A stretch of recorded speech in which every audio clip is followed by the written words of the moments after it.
Pada pertemuan ini kita akan membahas satu contoh soal yang ada di textbook. Bagaimana kita mendesain atau merancang sebuah poros yang mengalami beban geser, beban lentur, dan torsi. Kita membahas satu contoh soal yang ada di textbook ya. Contoh soal pertama, perancangan poros kan bab 12. Nah, contoh soal pertama berarti contoh 12.1. Contoh 12.1 kita akan bahas bagaimana cara penyelesaiannya agar lebih jelas ya. Oke, pertama kita lihat dulu rumus untuk menghitung diameter poros. Secara umum ada dua bagian utama rumus atau ada dua rumus ya. Yaitu pertama rumus D sama dengan akar 2,94 kali KT kali V kali N bagi SN aksen. Rumus ini kita gunakan untuk poros yang mendapat beban geser. Nah, ini beban gesernya yang mana? Yang ini, yang V.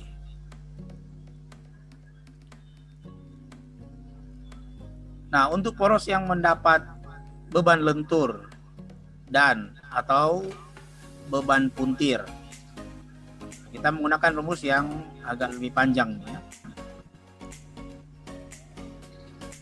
32 kali N per Pi dikali dalam kurung KT kali M per SN aksen kuadrat tambah 3/4 T per SY kuadrat dipangkatkan sepertiga.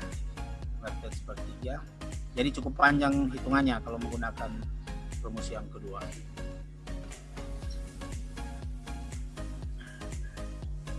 Nah, ini contoh soal dalam textbook kita halaman 521 ya, kalau nggak salah 521 sampai 525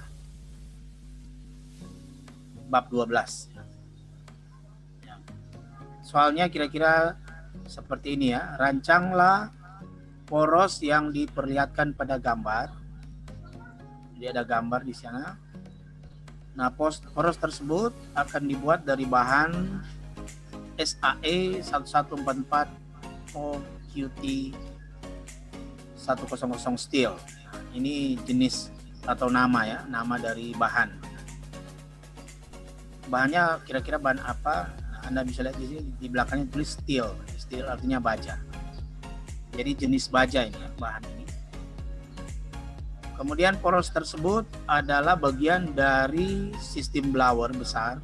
Sistem blower kira-kira kalau Anda bayangkan dia seperti fan ya. Seperti fan atau kipas angin. Ukurannya besar. Untuk menyuplai udara. Jadi fungsinya adalah menyuplai udara atau memberikan udara ke tungku pembakaran. Nah, ini biasanya di pembangkit listrik tenaga uap ya. Perannya ini tungku pembakaran seperti ini. Nah, ada roda gigi A menerima 200 horsepower, 200 HP atau horsepower dari roda gigi P. Kemudian roda gigi C menyalurkan daya ke roda gigi Q. Nah, dari sini Anda sudah bisa mengerti bahwa di poros itu ada dua roda gigi A dan roda gigi C. Poros berputar pada kecepatan 600 rpm. 600 rotasi per menit. Tentukan ini ya, salah ketik ya. Telah ditentukan bahwa diameter jarak bagi roda gigi A adalah 20 inch. Sedangkan diameter jarak bagi roda gigi C adalah 10 inch. Sudut tekan roda gigi lurus adalah 20 derajat. Nah, supaya lebih jelas kita lihat gambar. Nah, ini gambarnya. Ini poros yang akan kita desain. Ini terlihat agak warna biru ya, biru atau abu-abu ini kira-kira. Ini roda giginya agak oranye ini gambarnya. Ini roda gigi A menerima daya atau power dari roda gigi P, yaitu sebesar 200 HP.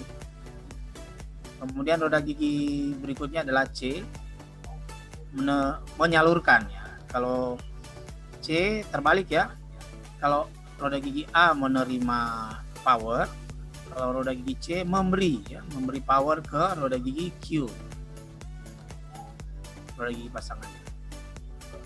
Nah, bagaimana dengan B dan D? Kelihatan juga seperti roda gigi karena di sini tergambar lingkarannya. Tetapi B dan D adalah bearing atau bantalan. Gambar yang di bawah ini lebih jelas lagi, kita lihat roda gigi A. Jadi pandangan 3 dimensi ini yang di atas, orang lihat dari kanan, akan nampak seperti gambar yang di bawah ini. Itu roda gigi A mau menerima daya dari roda gigi P. Berarti penggeraknya adalah roda gigi P. Kemudian di titik C ini Anda lihat ada roda gigi C dengan roda gigi Q. Dari mana sumber beban poros? Nah, kita sudah pelajari waktu yang lalu. Poros akan menerima beban atau gaya. Ada 3 kemungkinan ya, yaitu dari roda gigi, dari puli dan sabuk, maupun dari rantai dan sprocket. Nah, dalam contoh soal ini hanya dari roda gigi ya. Tapi roda giginya ada 2, yaitu roda gigi A dan roda gigi C. Berapa besar beban yang dialami poros? Itu tidak lain adalah gaya-gaya yang muncul pada roda gigi. Karena ini roda gigi lurus, maka yang muncul pada gaya yang muncul pada roda gigi hanya gaya tangensial dan gaya radial. Jadi gaya aksial belum ada.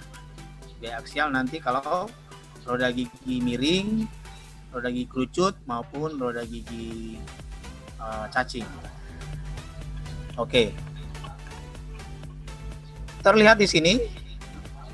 Ini kan roda gigi P mendorong roda gigi A, maka kita lihat gaya WTA atau gaya tangensial di A.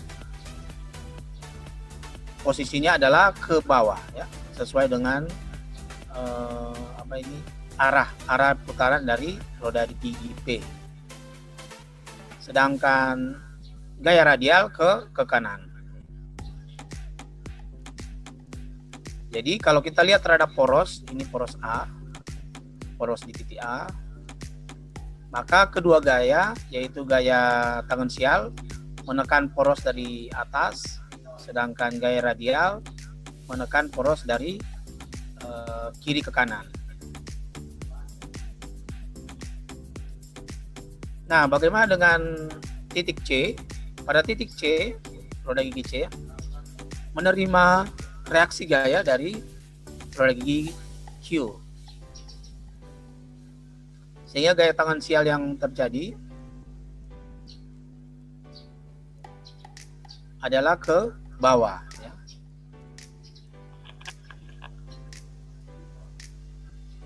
Karena yang diterima oleh roda gigi C adalah gaya aksi, ya, gaya reaksi dari roda gigi Q.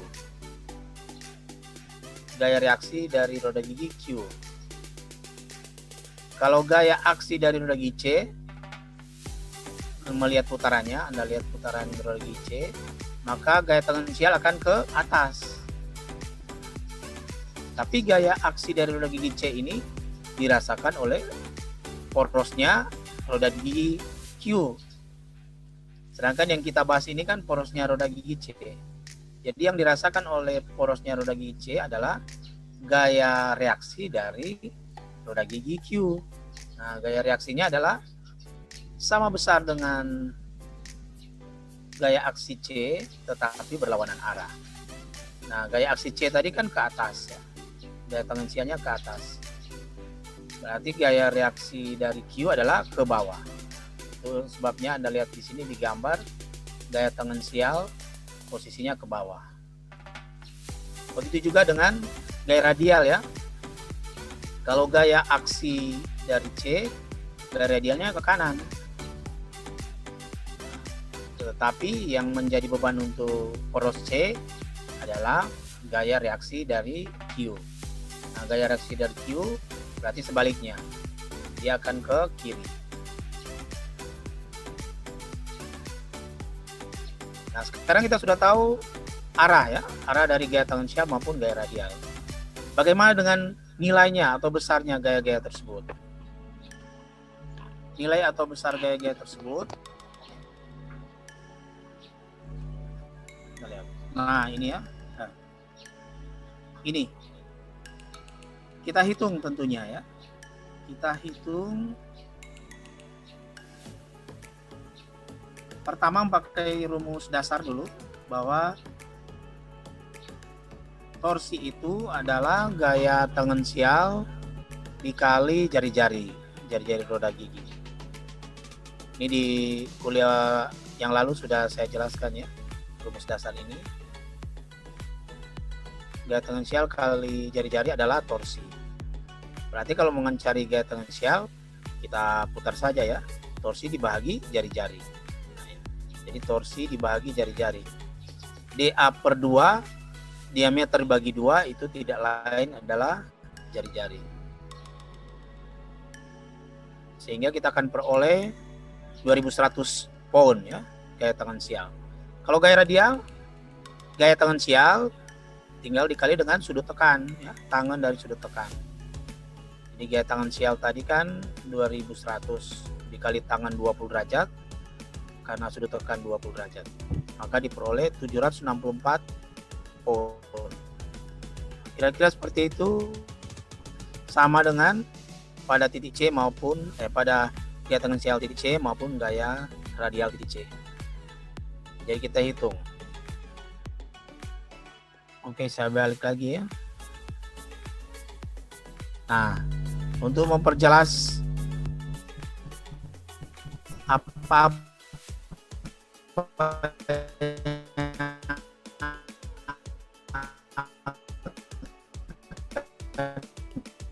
kita hitung ini lebih detail lagi ya, atau porosnya yang ada pada poros pertama roda gigi A. Ini gambarnya berubah warna ya, ini sudah warna coklat. Roda gigi A. Kemudian yang agak ke kanan ini roda gigi C. Kemudian titik B bantalan, ini sudah ditandai bearing, dan titik D ya, titik D bearing juga bantalan. Sehingga kalau kita lihat di sini terdapat beberapa titik yang harus kita hitung diameternya. Diameter di titik-titik atau di daerah tersebut ya. Yang pertama, diameter dari poros yang berada di roda gigi A. Nah, ini di sini diberi simbol D1 ya. Diameter 1 D1. Kemudian di antara roda gigi A dan bantalan B juga ada poros, ada diameter ya. Ini dinamakan diameter 2. Kemudian pas di bantalan B dinamai diameter 3. Nah, di antara bearing B dan roda gigi C, diameter porosnya dinamai D4. Seterusnya di roda gigi C D5 dan di bantalan D diameter D6. Berarti ada 6 ya. Ada 6 titik atau lokasi diameter yang harus kita tentukan berapa ukuran yang sesuai agar mampu menahan beban-beban yang ada. Kuncinya ada di beban. Berarti bebannya kita harus hitung tuntas. Kita kan tadi baru bisa menghitung gaya tangensial dan gaya radial dari roda gigi. Sekarang kita harus mengaplikasikannya ke dalam ke dalam beban-beban yang berhubungan dengan tegangan. Tegangan yang akan kita tentukan dimensi atau ukuran dari diameter poros. Nah, beban-beban yang gaya-gaya ini harus kita konversi ke beban-beban untuk menghitung diameter poros. Nah, kurang lebih ada 3 beban ya, yaitu gaya geser, beban geser, beban lentur, dan beban puntir. Mudah-mudahan semua masih ingat ya yang dibahas di MKM dulu, yaitu beban geser, beban puntir, beban lentur. Jadi dari gaya tangensial dan gaya radial tadi, kita akan menghitung berapa gaya geser, berapa beban torsi, dan berapa beban lentur. Nah, dari situ baru kita masukkan ke rumus diameter poros. Oke, mari kita lanjut. Tapi kalau ada yang sudah memiliki pertanyaan, boleh bertanya.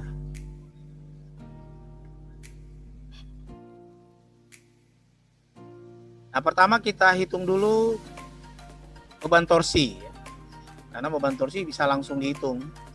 Kalau beban lentur atau bending dan beban geser, kita harus mencari dulu reaksi tumpuan sama diagram gayanya, diagram gaya geser.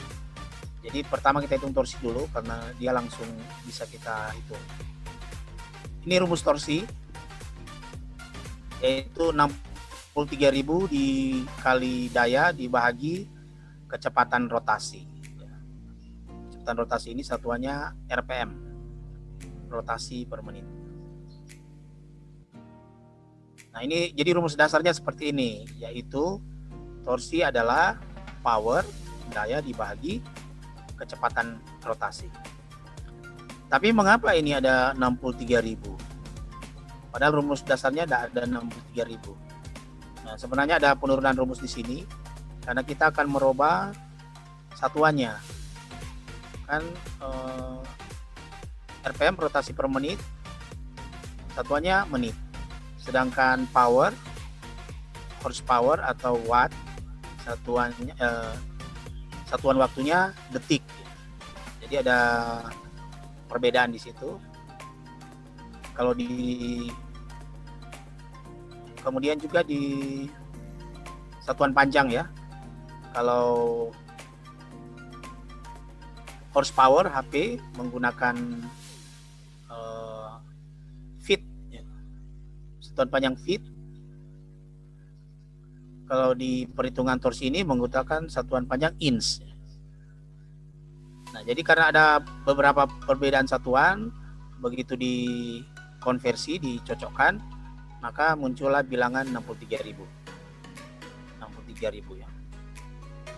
Jadi bukan rumus ya, 63.000 ini sebenarnya bukan rumus, tapi adalah nilai yang muncul karena konversi satuan. Rumus dasarnya atau originalnya yaitu torsi sama dengan daya dibagi kecepatan rotasi. Nah, daya sudah diketahui dari awal tadi, sudah dibilang 200 horsepower ya, atau HP. Kemudian rotasi juga sudah dibilang tadi bahwa poros berputar dengan rotasi 600 rpm. Jadi tinggal masukkan, maka kita peroleh torsi sebesar 21.000 pound-inch. Oke, kita sudah peroleh torsi. Nah, ini di atas diterangkan juga bagaimana menghitung SN aksen. Ya, tegangan, ini bahasa Inggrisnya ini actual endurance strength.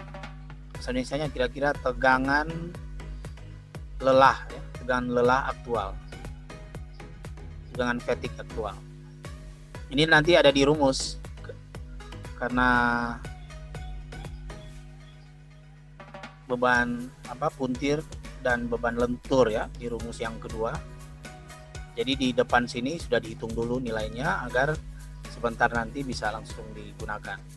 Di dalam hitungan ini Anda tinggal masukkan ini SN 42.000, ini lihat dari tabel. Kemudian ada konstanta 0,75 sama 0,81 sehingga hasil SN aksen 25.000 PSI. Ini perhitungan awal ya. Nah, selanjutnya diagram ya, yang saya sampaikan tadi. Karena kita sudah menghitung torsi, sekarang diagram torsi. Nah, cara menggambar ini, pertama Anda gambar dulu garis porosnya. Nah, ini garis poros yang ada di bawah. Ini garis porosnya. Dari titik A, ini gear A, roda gigi A. Kemudian bantalan B, roda gigi C, kemudian bantalan D. Digambar garis porosnya. Dan Anda lihat bagian mana yang memperoleh torsi. Bagaimana cara melihatnya? Lihat saja powernya, power atau daya. Karena kan torsi berasal dari power. Power masuk di mana? Daya masuk di mana? Daya masuk di roda gigi A.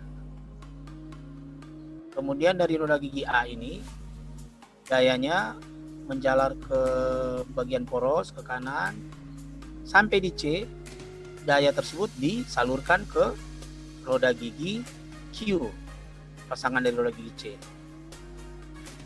Jadi daya atau power masuk di A, keluar di titik C. Berarti daya pada power pada poros dialami dari A sampai C. Ini ya gambarnya. Berapa besar? Ini sudah dihitung tadi toh, sudah dihitung tadi. Saya tunjukkan lagi. Nah, ini 21.000 ya. Jadi besarnya sebesar 21.000 pound-inch.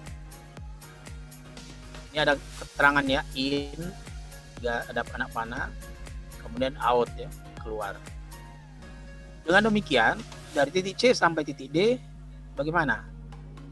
Karena powernya sudah keluar di C, ya sudah, titik C sampai D kosong ya. Ini ada keterangan C. Torsi dari C sampai D bernilai 0.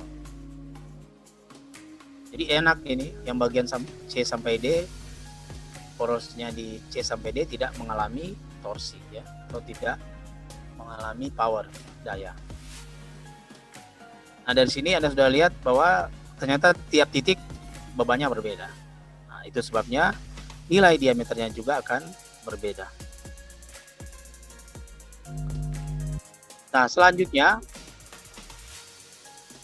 Anda menggambar diagram gaya geser dan diagram momen lentur, diagram beban lentur ya. Tapi sebelumnya jangan Anda lupa harus tentukan dulu gaya reaksi tumpuan. Nah, gaya reaksi tumpuan kan di titik B ya. Ada bantalan titik B sama titik D. Jadi hitung dulu gaya reaksi tumpuan di titik B dan titik D.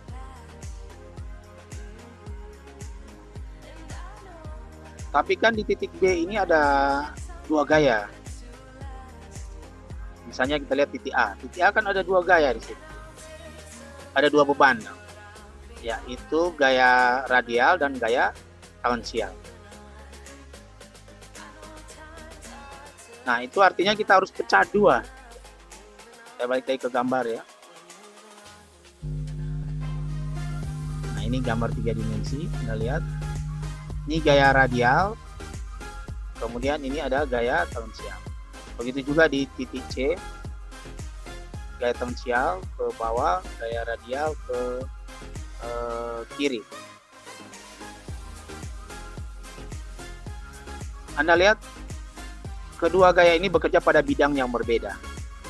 Kalau gaya tangensial pada bidang vertikal atau bidang tegak, sedangkan gaya radial itu bidang horizontal,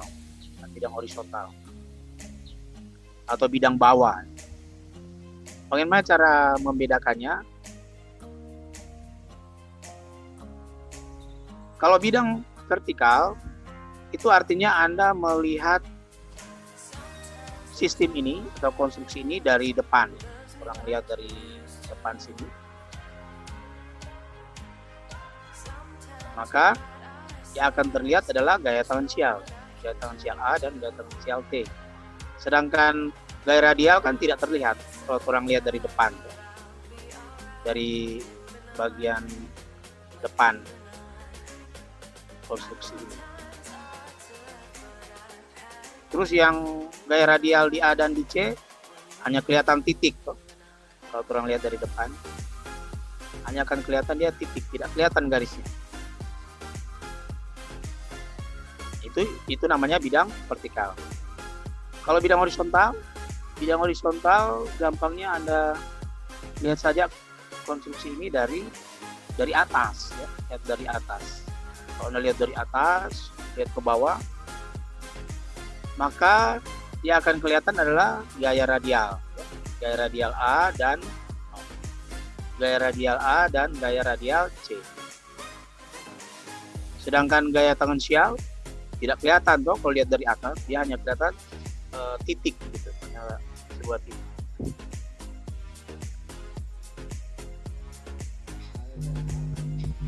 Nah, itu sebabnya di sini ada dua bagian hitungannya. Yang bagian kiri bidang horizontal, sedangkan yang bagian kanan ini bidang vertikal. Kita sudah bahas tadi, kalau kita lihat dari atas berarti bidang horizontal. Yang kelihatan adalah hanya gaya radial di A dan gaya radial di C. Sudah. Cuma dengan gaya radial itu Anda hitung reaksi tumpuannya. Menggunakan sigma momen A sama dengan 0, kemudian sigma momen C sama dengan 0. Maka Anda akan peroleh gaya reaksi di B, yaitu RBX. Kalau di contoh ini 498 pound.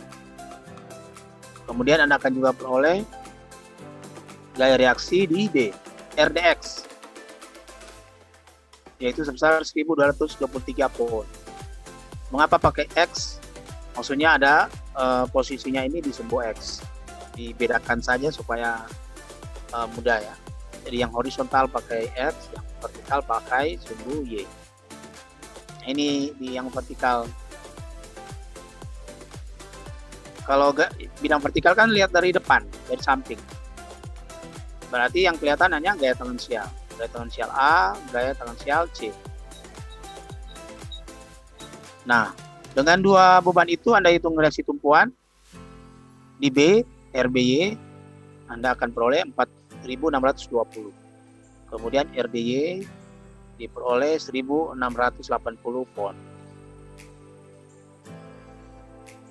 Selanjutnya bagaimana? Setelah Anda memperoleh gaya-gaya reaksi tumpuan, sudah bisa sekarang gambar ya.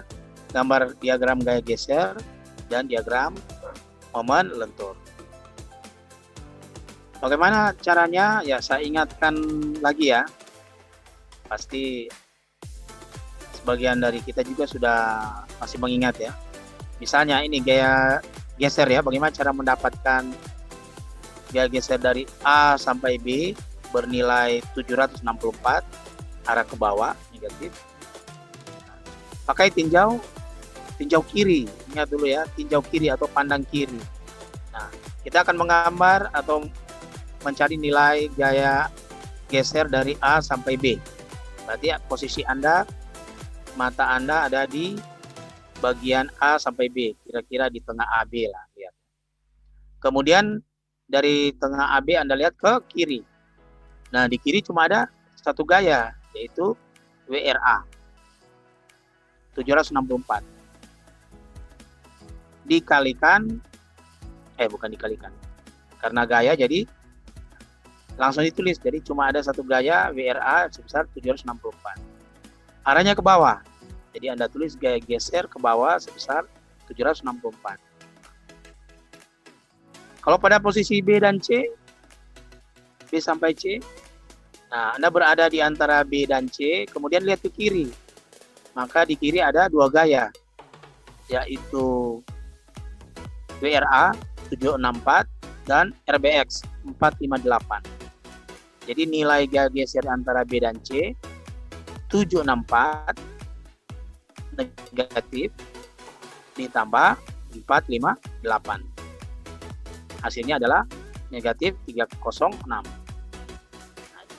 Gambar sini bagian B sampai C. Nah, begitu juga dengan bagian terakhir C sampai D. Anda lihat ke kiri, tiga sekarang di gaya ya. Negatif 764, positif 458, dan positif 1529. Maka akan Anda peroleh hasilnya adalah positif 1223. Nah, kira-kira seperti itu cara menggambarnya ya. Saya harap semua masih ingat atau sudah kembali mengingatnya. Bagaimana dengan momen? Nah, kalau momen kan ingat gaya kali jarak. Jadi gayanya dikali jaraknya. Kalau di titik A, Anda berada di posisi titik A, ada gaya sebenarnya WRA, tapi jaraknya kan 0. Gaya kali 0 ya 0 jadinya. Jadi momen di titik A 0. Nah, berbeda dengan momen di titik B. Jarak gaya WRA ke titik B kan 10 inch. Jadi momen di titik B gaya 764 kali 10. 7.640. Ini 7.640. Mengapa minus? Karena arah putarannya arah rotasi adalah berlawanan jarum jam. Jadi diberi minus. Oke. Begitu seterusnya ya. Cara menggambar diagram gaya geser dan diagram momen. Saya hanya mengingatkan kembali ya materi mata kuliah apa itu ya? Statika struktur. Oke, sekarang setelah Anda peroleh diagram ketiga ya, diagram torsi, diagram gaya geser, diagram momen lentur, beserta dengan nilai-nilainya. Sekarang kita sudah siap untuk menghitung diameter poros. Kita tinggal masukkan nilai-nilai yang sudah kita ketahui ke dalam rumus yang ada. Nah, yang pertama D1 ya. Ini kan yang kita hitung pertama D1. Diameter di titik 1.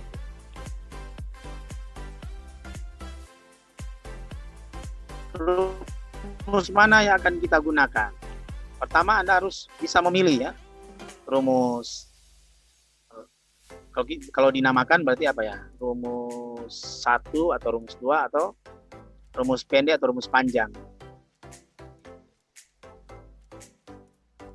Itu berdasarkan apa? Berdasarkan bebannya. Ini tadi ya. Saya balik ke awal sekali. Ini. Orang pakai rumus yang pendek ini kalau porosnya yang mengalami beban geser. Beban geser. Tapi kalau pada poros itu terdapat beban lentur dan beban puntir, maka harus menggunakan rumus yang kedua, rumus yang panjang ini. Karena pada hakikatnya beban lentur dan beban puntir akan lebih besar dari beban geser. Jadi kalau misalnya 3-3 ada, tiga beban ini ada, beban geser, beban lentur, beban puntir, pakai aja rumus yang kedua. Itu bisa terjadi sih, bisa saya terjadi. Apalagi kalau tidak ada beban geser, hanya ada beban lentur dan beban puntir. Otomatis sudah harus menggunakan rumus yang kedua. Oke, kita balik lagi ya. Nah, ini. Titik 1, kita mulai titik 1 atau diameter 1 yang ada roda gigi A.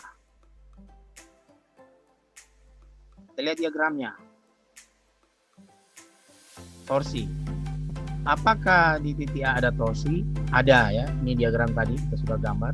Dari A sampai C ada torsi, yaitu sebesar 2100. Bagaimana dengan momen? Di A, diagram momen lentur, di A sih tidak ada. Di beban vertikal juga tidak ada, 0. Jadi karena ada torsi, maka kita gunakan rumus yang panjang tadi. Tapi rumus yang panjang sekarang jadi pendek ya. Karena M-nya, momen lenturnya 0 tadi. Ini di bawah ini masih tertulis rumus yang panjang. Pada titik 1, M-nya kan bernilai 0. Momen lenturnya. Jadi di bagian ini hilang karena sudah dikalikan 0 jadi 0. Makanya tinggal bagian yang kedua. Ini rumusnya jadi lebih singkat ya. 3/4 T per SY pangkat 2. Oh iya, ini N adalah faktor keamanan. SY adalah tegangan lulu atau tegangan yield. Lihat di mana ini? Lihat di tabel bahan ya. Jadi kan bahannya tadi sudah diketahui, yaitu 144. Coba saya lihat lagi ya. Ini yaitu 1144 ya, 1144 O QT 1000 steel 1144. Anda lihat ini di tabel bahan yang bernomor 1144, besarnya tegangan lulu adalah 83.000 ya, 83.000.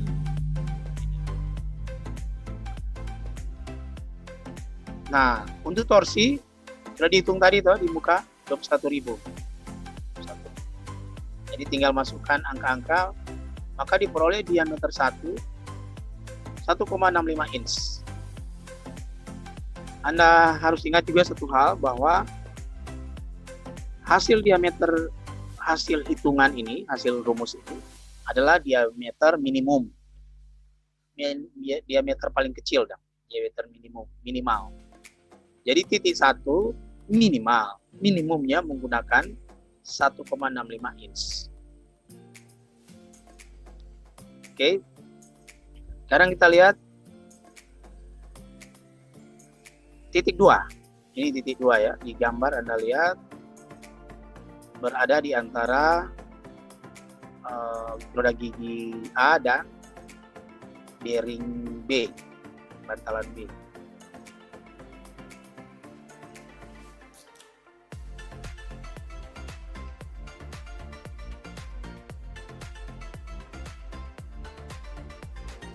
Oke, D2. Karena di D2 itu kita cek ya, apakah ada torsi? Ada. Akan sudah lihat diagram tadi toh. Torsi ada dari titik A sampai titik C. Jadi dari A sini sampai C. Apakah ada momen di titik B? Coba kita lihat lagi. Nah, ini diagram momen lentur di titik B. Ada besar ini, 7.640.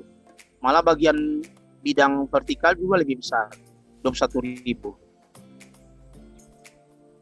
Berarti kita harus menggunakan rumus yang panjang ya, 32N per Pi dan seterusnya.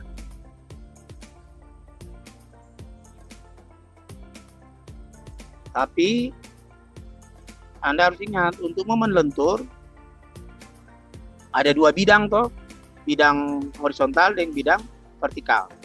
Berarti momen yang mana yang mau digunakan? Anda cari dulu momen totalnya atau momen resultannya.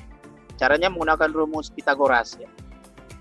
Jadi momen lentur horizontal dikuadratkan ditambah momen lentur vertikal dipadatkan, baru ditarik akar. Maka diperoleh momen total atau momen resultan yaitu 22.350 pound inch. Nah, ini yang dimasukkan ke rumus. 22.350 pound inch.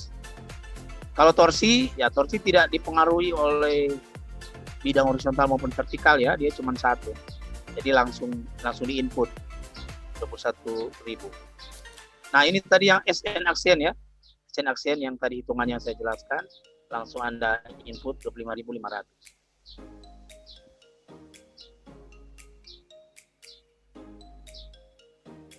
Oke. Oh, ini ada faktor keamanan juga ya. Bukan. Faktor konsentrasi tegangan belum dijelaskan tadi. KT ya, KT. KT ini konstanta atau koefisien konsentrasi tegangan. Berapa nilainya? Nilainya ada 2, 1,5 atau 2,5. 1,5 itu kalau perbedaan ukurannya atau alur yang terdapat di poros tidak tajam. Kalau tajam harus 2,5. Nah, Anda lihat di diameter 2 di gambar D2. Alur yang ada di ujung ini, di dekat titik B, yaitu kalau di sini ditulis R2 ya, R2 yang ada di samping kiri dari bearing atau kebantalan R2. Nah, dia tidak terlalu terjal, jadi ambil 1,5. Lain halnya dengan D3, diameter yang pas di bantalan ya, di bantalan 3, di bantalan B. Konsentrasi tegangannya nilainya diambil 2,5. Diambil 2,5 karena Anda lihat ini R3 ya, jari-jari 3 maksudnya, radius ya. Lengkungan atau radius yang ada di bagian kanan dari bantalan ini tajam, artinya drastis ya. Modelnya di situ dari besar kemudian langsung mengecil secara drastis. Siku ya, kalau kita siku sekali dia ya, 90 mendekati 90 derajat. Nah, kalau posisi seperti itu maka konsentrasi tegangan Anda harus ambil 2,5.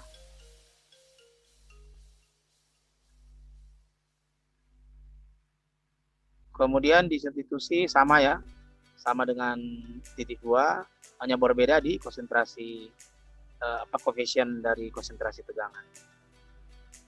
Maka D3 Anda peroleh 3,55.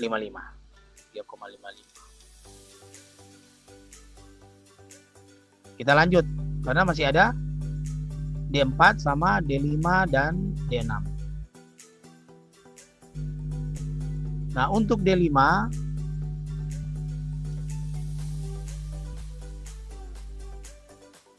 ini ya, D5 ada di titik C. Titik C mengalami torsi ya, pasti tadi ya.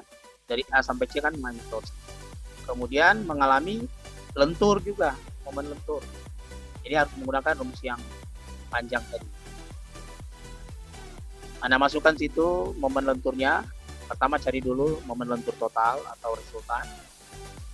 Masukkan ke rumus, torsinya masih sama 21.000. Maka akan diperoleh D5 3,22.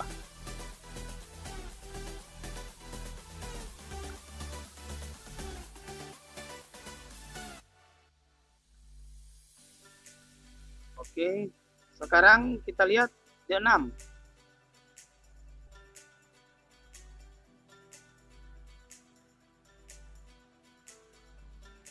Agak lain ini D6. Karena di D6 titik 6 titik D. Yang ada di situ adalah bantalan, tidak ada roda gigi. Bantalan D. Kita lihat diagramnya. Pertama torsi. Ini diagram torsi. Nah, di sini kita lihat titik D tidak mengalami torsi. Jadi torsinya 0. Kemudian gaya geser ada 1223. Sedangkan momen lentur 0. Nih, di titik D 0. Di bidang vertikal juga titik D 0. Jadi yang hanya ada gaya geser 1223 pada horizontal, kemudian pada bidang vertikal 1680. Nah, otomatis pada titik 6 atau D6 Anda menggunakan rumus gaya geser. Nah, ini 2,94 kali KT kali V kali N bagi SN aksen. V yang dimaksud di sini adalah gaya geser. Karena ada dua bidang horizontal vertikal, maka seperti tadi Anda cari totalnya atau resultannya menggunakan rumus Pitagoras, gaya geser horizontal kuadrat tambah gaya geser vertikal kuadrat, tarik akar, maka diperoleh 2078 pound. Masukkan ke rumus 2078 di sini. Ini ya, 2078. Nah, bagaimana dengan koefisien tadi? Ini KT, koefisien untuk konsentrasi tegangan. Karena titik D ini ada bantalan, berarti ada filet tajam ya, ada perubahan ukuran yang tajam karena ada bantalan. Jadi dia menggunakan nilai 2,5. 2,5. Maka diperolehlah diameter titik 6 adalah 1094 inch.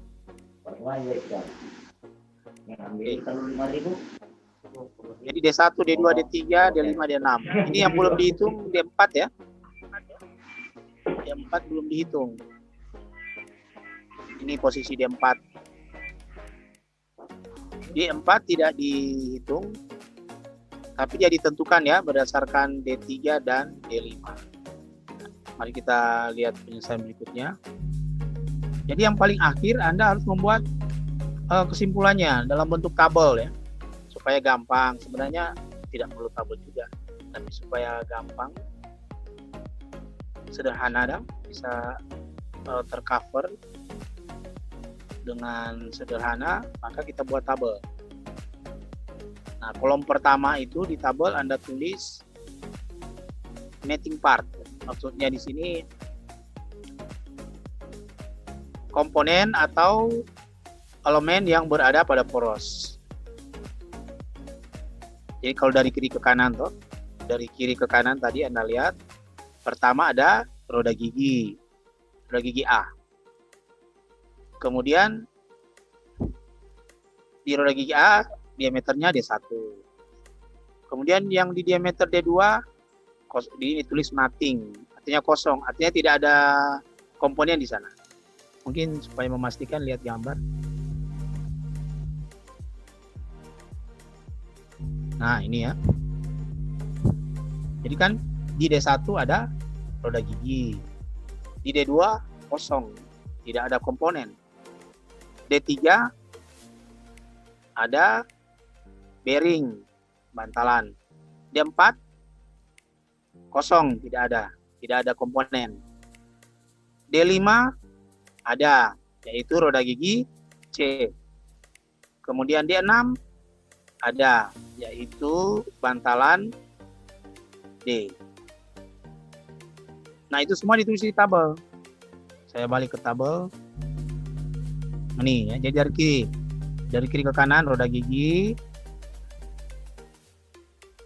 kemudian kosong, kemudian bantalan, kemudian kosong lagi, kemudian roda gigi, yang terakhir bantalannya. Ini D1, D2, D3, D4, D5, D6. Berikutnya, kolom ketiga, Anda tuliskan minimum diameter. Minimum diameter, maksudnya di sini diameter minimum. Dari mana kita tahu diameter minimum? Ya itu tadi, dari hitungan-hitungan yang sudah kita lakukan tadi. Nah, dari hasil hitungan tangan ini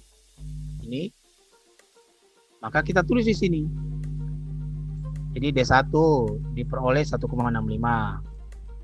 D2 diperoleh 3,30. Ini satuannya in semua ya. Ins. D3 3,55 seterusnya sampai D6 1,094. Nah, Anda lihat ini D4. D4 tidak dihitung, jadi belum ada nilai dia di sini, tapi ada petunjuk, yaitu harus lebih besar dari D3 ataupun D5. Mungkin penasaran, kita lihat gambar ini ya, D4 ya, kan di samping kiri D3, samping kanan D5. Nah, D4 harus lebih besar dari D3 maupun D5. Kok bisa begitu? Kalau lebih kecil bagaimana? Nah, tidak boleh ya, tidak boleh lebih kecil dong. Kalau D4 lebih kecil dari D3,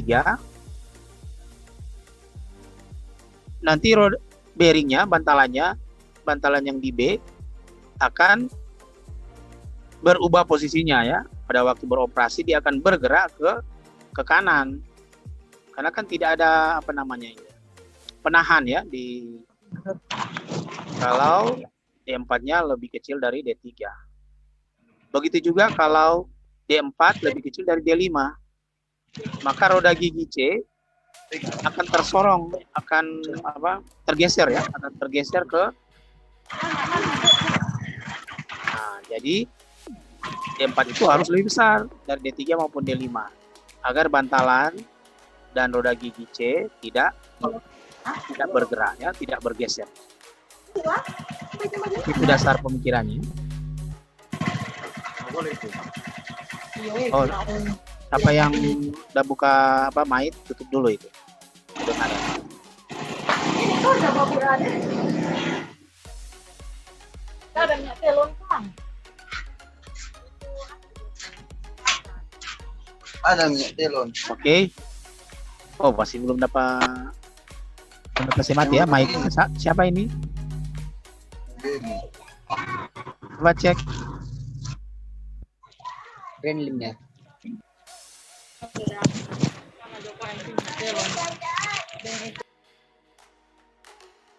Apa? Wilar mungkin. Grandly Wilar. Oh, sudah.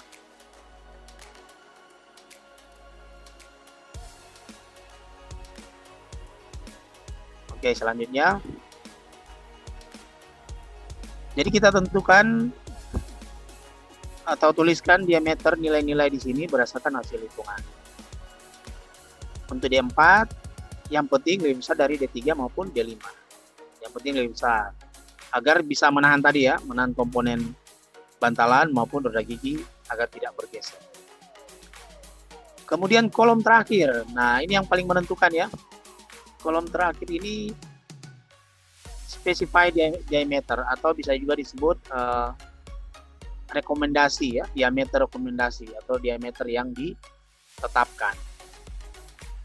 Jadi kita akan membuat gambar rancangan atau gambar desain 2D maupun gambar desain 3D itu berdasarkan ukuran dari kolom yang terakhir ini. Jadi berdasarkan di sini, bukan berdasarkan diameter minimum. Aturan dasarnya bagaimana untuk menentukannya? Aturan dasarnya adalah di sini kita menentukan diameter pertama harus lebih besar dari diameter minimum. Namanya juga kan diameter minimum. Diameter yang kita tentukan, yang kita pilih harus lebih besar dari diameter minimum agar aman terhadap beban. Itu pertama. Kedua, kita bulatkan nilai-nilai di sini seperti contoh ini ya, 1,65 diameter minimum. Maka dipilihlah 1,8 sebagai diameter yang ditetapkan. Padahal kan kalau cuma lebih besar kan kita bisa tentukan 1,66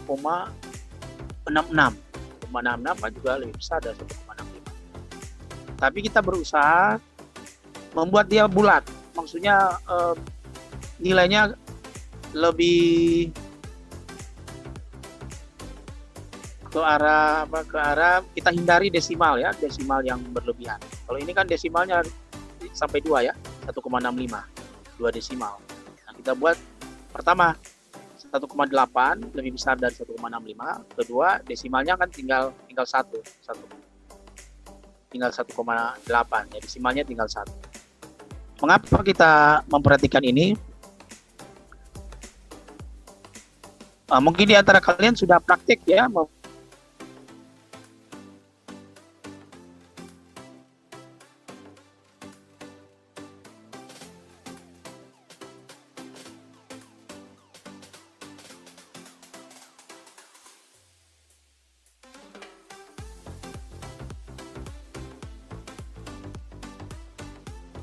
membuat poros itu di Pratikum Manufaktur. Buat poros di Pratikum Manufaktur 2 harus menghitung, Anda harus mengukur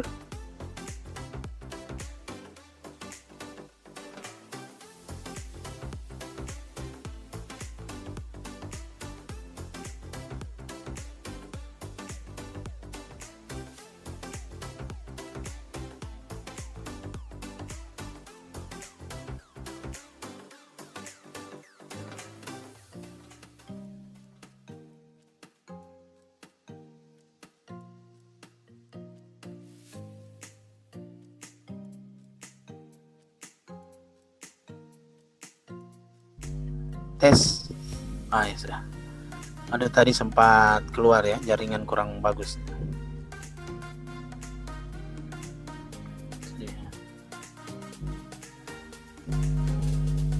Oke. Ya, jadi kita memilih angka menghindari desimal yang banyak ya. Agar pada waktu kita mengukur ya, membuat atau juga orang lain yang membuat ya, kita mendesain orang lain yang membuat, misalnya di mesin bubut, pada waktu dia mengecek dengan sigmat ya, atau juga mengeset mesin bubut ke arah jarak pemakanan, dia tidak akan mengalami kesulitan ya kalau ukurannya tidak terlalu banyak desimal. Jadi supaya gampang membuat. Juga mata pahat ya. Kalau desimalnya terlalu banyak, mata pahatnya itu harus presisi sekali ya, harus lebih kecil juga ujungnya atau ujung pahatnya.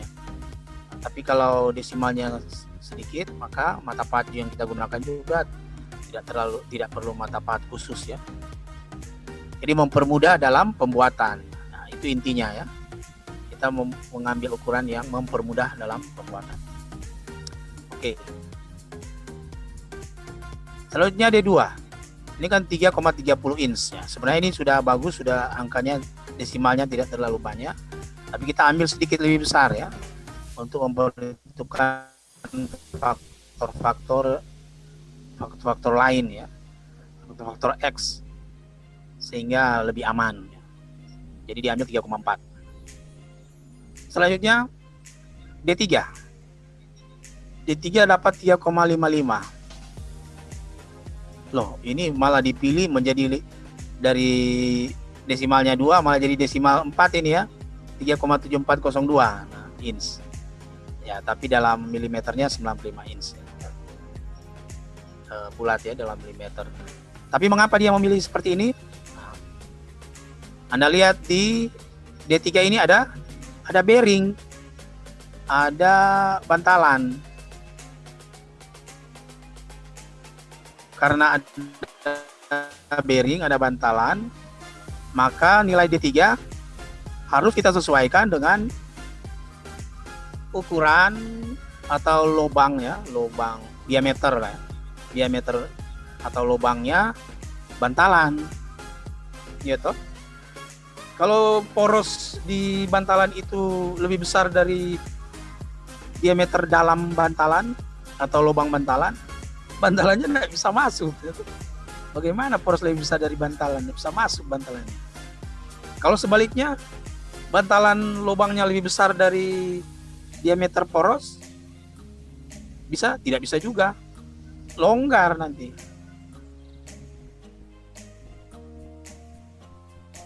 Bantalannya longgar, nggak tak putar ya, tidak menahan ya, bantalannya tidak menahan poros, tidak menahan poros, jadi putaran poros akan free gitu. Tidak apa, konstruksi poros tidak tertahan ya, tidak disupport ya oleh bantalan. Jadi harus, kalau dalam menggambar kita ingat dengan suaian ya, di menggambar diajarkan suaian. Nah, kita harus ya secara umum kita katakan bahwa lubang bantalan harus sama dengan diameter ya, dengan diameter poros. Bagaimana samanya? Dalam menggambar kita mengingat dengan toleransi dan suaian. Toleransi dan suaian. Artinya diameter poros itu sedikit ya, sedikit lebih besar ya, dalam hitungan milimeter ya, dari lubang bantalan, agar terjadi suaian ya, suaian paksa. Dalam aplikasinya, bantalan dipasang pada poros, dipres ya, dipres. Jadi supaya bisa dipres, diameter bantalan harus sedikit lebih besar dari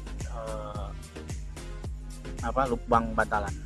Diameter pada poros harus lebih besar sedikit dari lubang bantalan. Karena ini masalah berbeda dengan bangunan ya. Bangunan kan kayu. Kalau kayu dengan kayu beda sedikit gampang saya masuk. Tapi kalau bantalan dan bearing dua-dua bahannya besi ya. FE bahan dasarnya. Itu beda sedikit saja susah mesti masuk.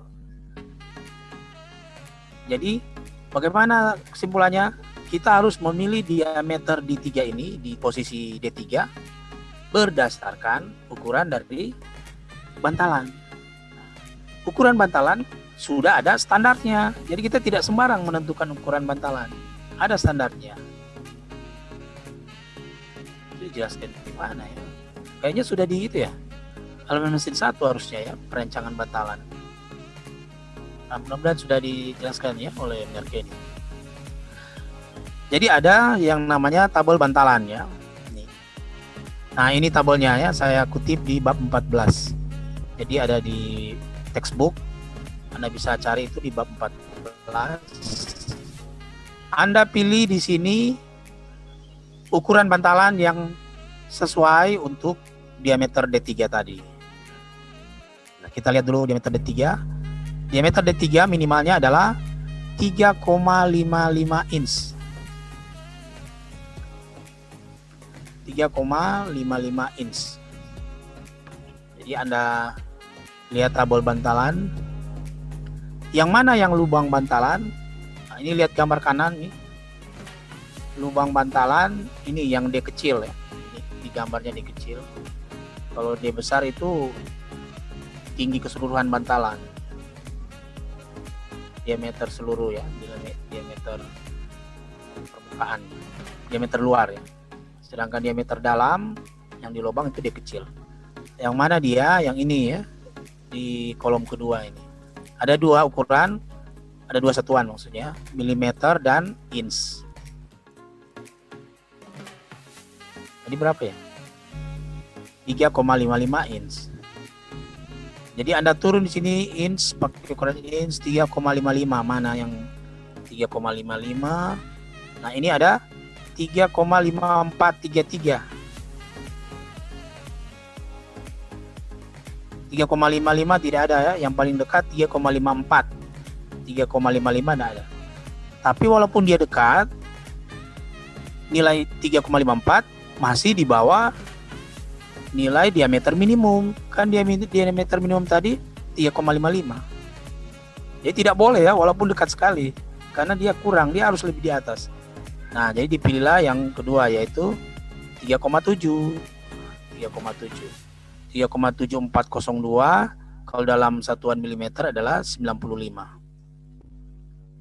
Kolom pertama ini, jadi Anda lihat ke kiri kolom tertulis 6219. 6219. Ini adalah nomor bantalan ya. Jadi pada waktu Anda membeli bantalan di pabrikan atau di apa ya, developer, bukan, di toko lah, atau memesan dari pabrik, Anda tinggal memberitahukan nomornya saja. Jadi saya membeli bantalan 6219.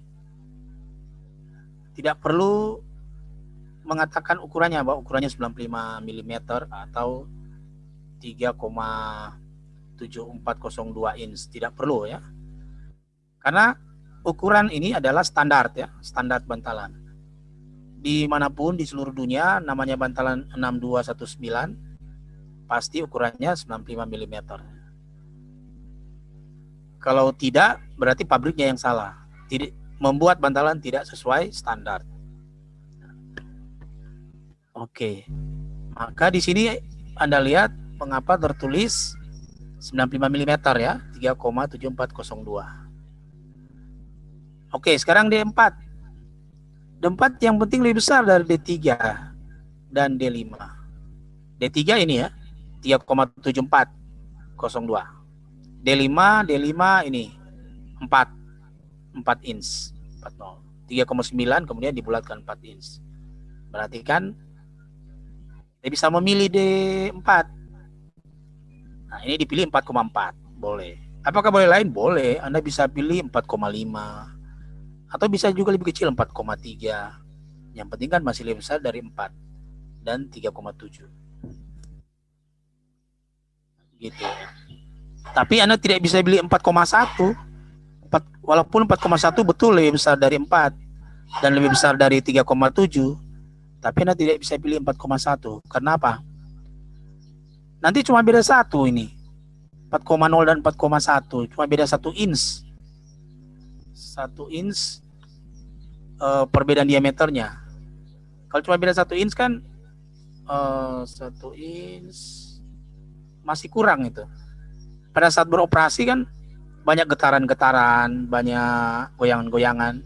Nanti si bantalan atau roda gigi yang ada di situ bisa tergeser dia, Lama kelamaan dia bisa tergeser. Karena perbedaan diameternya tidak cukup untuk menahan roda gigi tersebut. Menahan yang mana? Kira-kira masih ingat ya? Ini ya maksudnya ya. Ini kan D4 ya. Di sini kan roda gigi C. Nanti kalau D4 lebih besar tapi hanya lebih besar sedikit dari D5 di sini. Nanti kan roda gigi C ini lama kelamaan dalam beroperasi kan banyak goyangan, banyak vibration, getaran, bisa tersorong atau bisa bergeser ke kiri. Kalau begitu buat saja besar sekali supaya memang roda gigi C aman. Misalnya sampai sini lebih sama-sama tinggi dengan roda gigi C. Tidak bisa juga kita buat begitu. Kalau sama-sama tinggi dengan roda gigi C, memang betul roda gigi C aman, nak mau geser ke kiri. Tapi kalau dia sama tinggi dengan roda gigi C, ini diameter di D4 ini sudah menghalangi gerakan dari roda gigi C. Apalagi sini ya. Kalau dia sudah sama tinggi dengan roda gigi C, berarti dia sudah lebih tinggi dari bantalan di B. Sudah menghalangi gerakan bantalan, gerakan poros terhadap bantalan, karena sudah bergesekan dengan area yang besar. Selain itu, kalau ada perbedaan ukuran yang sangat besar tadi, apalagi kalau sudah 2 kali besarnya antara D5 dan D4, maka konsentrasi tegangan di situ bukan cuma 2,5, sudah lebih tinggi, sudah mencapai 4 atau mungkin 5,0. Jadi sudah memperbesar tegangan yang terjadi nanti. Jadi yang wajar-wajar saja, lebih besar 4 inch masih boleh, 3 inch masih boleh. Ya. Oke. Kira-kira sampai sini ya kuliah kita.